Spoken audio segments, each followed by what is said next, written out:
She said, if anything happens to these star panels, you're done, period.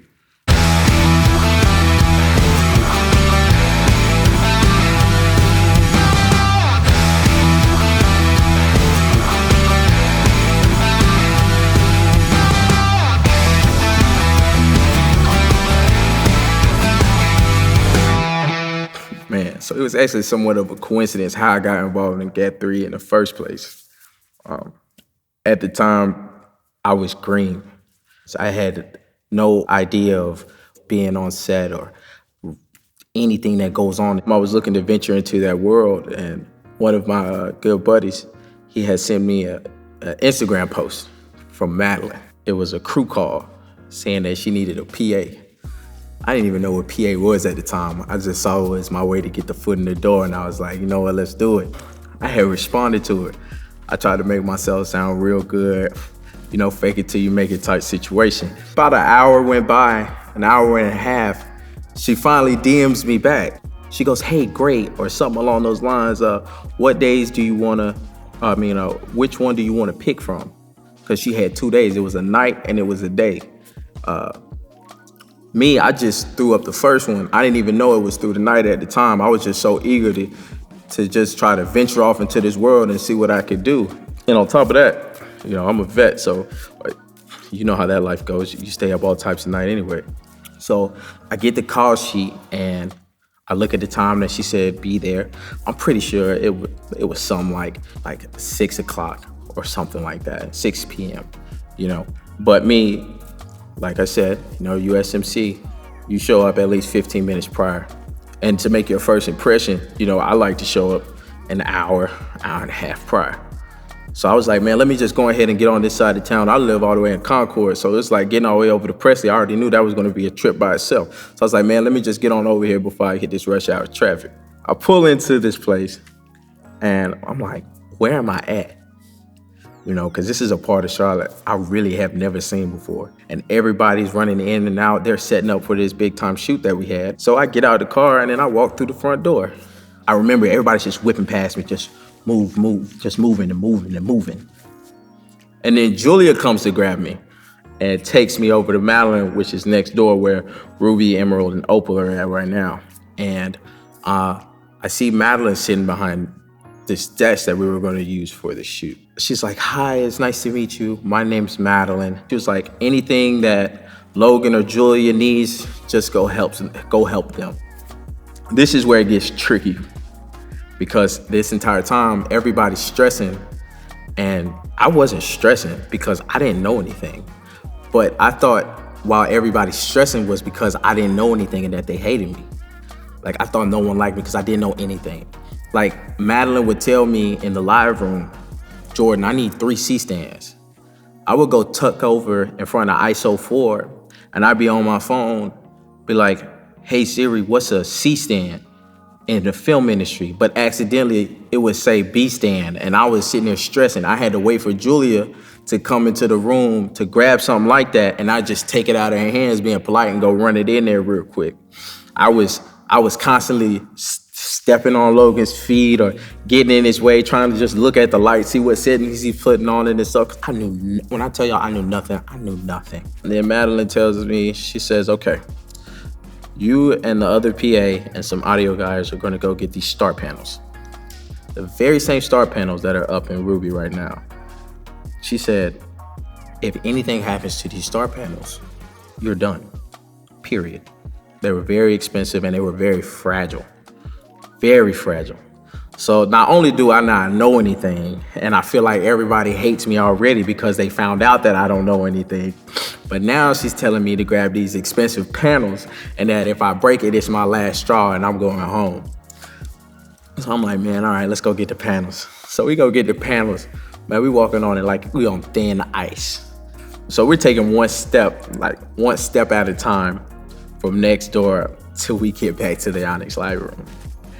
And so we finally get them up and I think we ended up using some like Cardellini clamps, just something to get them up in the air. And then Madelenn, after that, Madelenn is like looking at it. And if you know Madelenn, you know she's a perfectionist. So if it's up there, if we're gonna go through all this stress to get it up there, it's gotta be right. So she's sitting over there like, yeah, no, they both need to come inboard a little bit. I'm over here looking at her like, you told me to bring them over here. You didn't tell me I had to make all these adjustments. Now, one of these things break, I don't want nothing to do with none of that. So after we get done and she finally says they're in place, food came, we ate a little bit, and then got right back to it.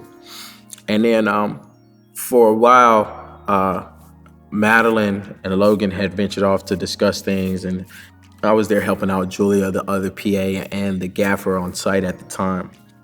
And so they came back, we made a couple more tweaks, and then she said we're in a pretty good spot. I felt like I had done so bad that night that I had went on ahead and had asked Madelenn if I could come back the next day. And she said, I mean, yeah, you can come back. So I was like, okay, cool.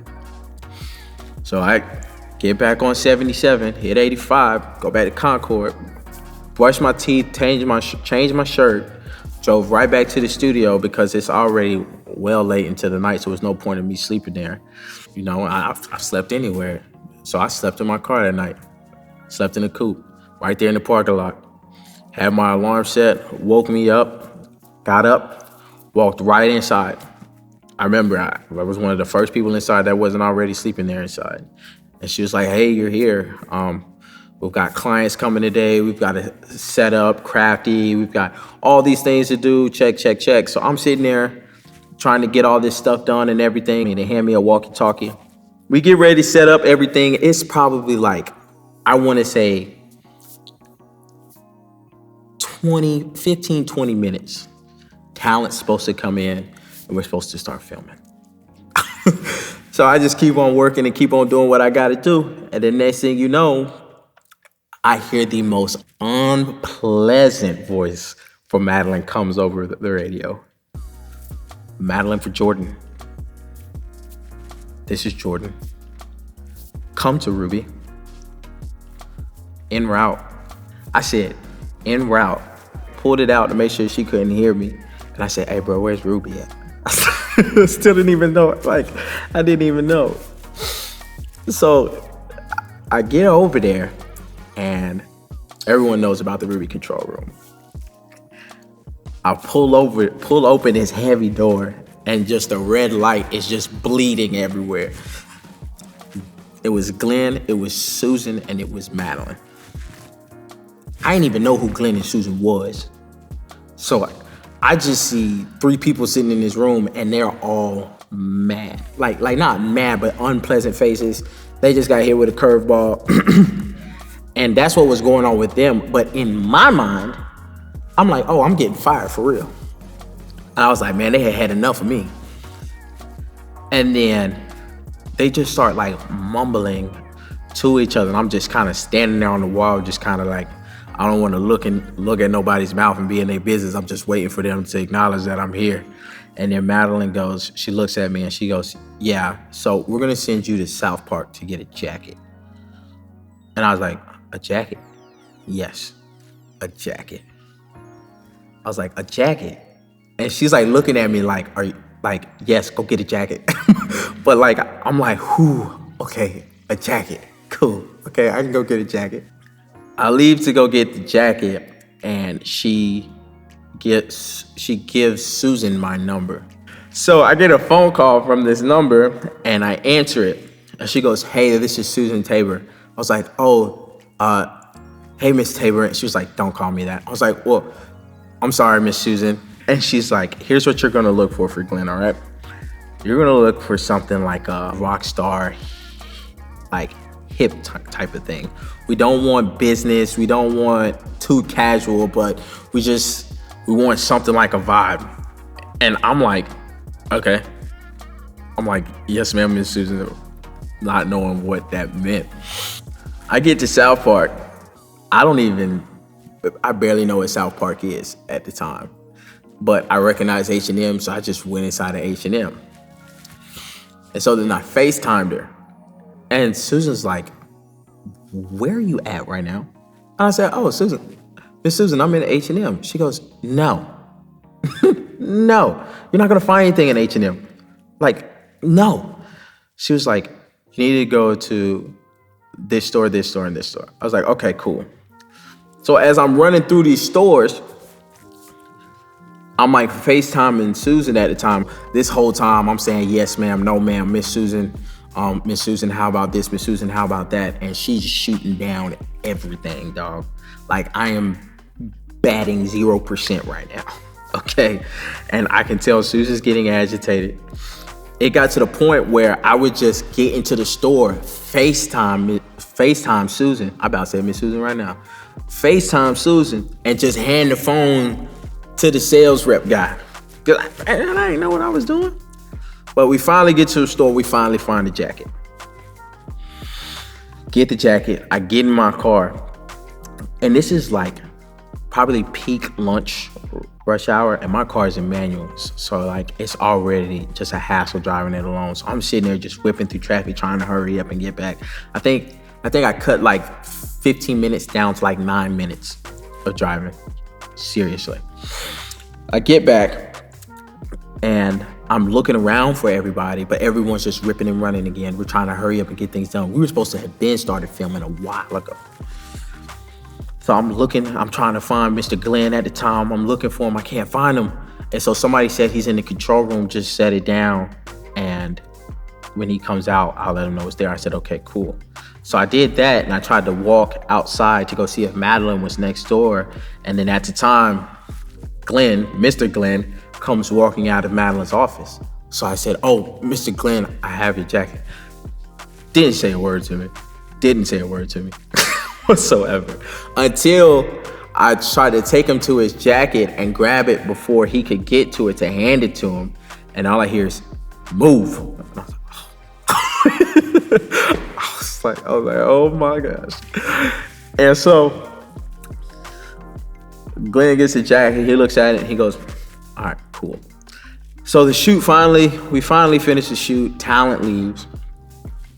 We tear down everything. We put the star panels back safely. All lights come down. All the C-stands get broken down. Like everything. Mind you, it's probably well past 6 o'clock in the evening. So we're past 24 hours now. We finally get done and break down everything. I go over to Madelenn and I do, you follow it through customs and courtesies. You always thank somebody for giving you the opportunity to change your life. And that was my first 24 hours on the job. And honestly, it led to something bigger than what I could have ever imagined. That just shows people that off those 24 hours, 1 hour sleep, you don't have to be an expert. You don't have to be brilliant. You don't have to know it all. You just gotta have that work ethic and that grind. If you have that work ethic and that grind and you don't cut corners, I promise you it'll take you miles. And it's taken me miles here at Gat3.